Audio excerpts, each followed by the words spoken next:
आपको पता है वैसे व्यक्ति पाप करता क्यों है? व्यक्ति पाप क्यों करता है पता है आपको?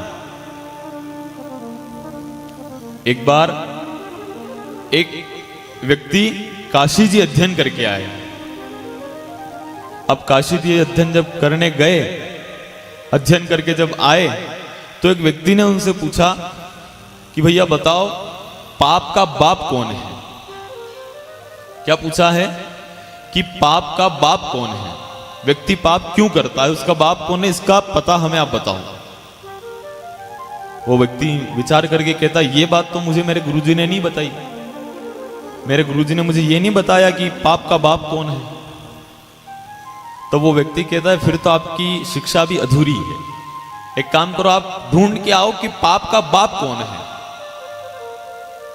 वो व्यक्ति गया अपने गुरुजी से पूछता है कि गुरुजी पाप का बाप कौन है? गुरुजी कहते हैं ये बात तो मुझे मेरे गुरुजी ने भी नहीं बताई, पाप का बाप कौन है ये बात तो मेरे गुरुजी ने मुझे भी नहीं बताई। एक काम करो बेटा, तुम संसार में जाओ और संसार में जाकर ढूंढ के आओ, पूछ के आओ, पता करके आओ कि पाप का बाप कौन है, पाप का पिता कौन है। जाओ। वो व्यक्ति घूम रहे हैं और सबसे पूछ रहे हैं कि पाप का बाप कौन है, पाप का बाप कौन है, पाप का बाप कौन है, पर कोई उन्हें नहीं बता पाया। और ढूंढते ढूंढते जब वो थक गए, रास्ते में एक घर दिखाई दिया, जिस घर के आंगन में एक तुलसी का पौधा था, तुलसी का क्यारा था। अब तुलसी का क्यारा जहां पर होता है, व्यक्ति विचार करता है कि ये तो कोई सज्जन व्यक्ति का ही घर होगा, अच्छे व्यक्ति का घर होगा। तो महाराज जी उस घर में प्रवेश कर गए, और जब घर में प्रवेश किया, अंदर से एक वेश्या निकल कर आकर कहती है कि महाराज बहुत गलत जगह आ गए हो, ये एक वेश्या का घर है, यहां पर देह व्यापार होता है, बहुत गलत जगह आ गए हो। महाराज जाने लगे। महाराज जब जा रहे हैं तो वो वेश्या कहती है कि महाराज अब आ तो गए हो, पाप लग गया है, तो एक काम करो कि जल पान कर लो आप, एक काम करो पानी पी लो आप। तब महाराज जी कहते हैं नहीं नहीं, मैं यहां पे पानी थोड़ी पीऊंगा, वेश्या के हाथ से पानी थोड़ी पीऊंगा। तब महाराज से वो वेश्या कहती है कि महाराज मैं आपको 50 सोने के अशरफिया दूंगी, 50 सोने के सिक्के। महाराज ने कहा कोई बात नहीं, ला तू दो पानी ला। तो पानी लेके आ, वेश्या गई पानी लेके आई, पानी पिया। महाराज जैसे ही जाने लग गए, तब ये वेश्या कहती है महाराज भोजन बना दूं? तब महाराज कहते हैं मैं तुम्हारे हाथ का भोजन करूंगा। वेश्या कहती है मैं आपको 100 सोने की अशरफिया दूंगी। महाराज ने विचार किया कि ठीक है कोई बात नहीं, लिया तो। भोजन बनना, थाली लाई गई, थाली ला के सामने रखी, और महाराज जैसे ही खाने को उद्यत होते हैं, वो वेश्या कहती महाराज जलपान मैंने करवा दिया, भोजन मैंने बना दिया, तो क्या मैं अपने हाथ से आपको भोजन करवा दूं?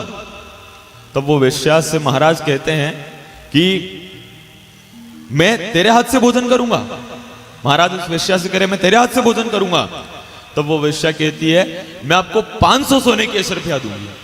महाराज ने कहा इतने में तो हिमाद्री भी हो जाएगी, 10 विधि स्नान सब करके, यज्ञ वगैरह करके सब बिल्कुल पाप से मुक्त हो जाएंगे। महाराज ने कहा ला लाओ, आप तो भोजन कराओ।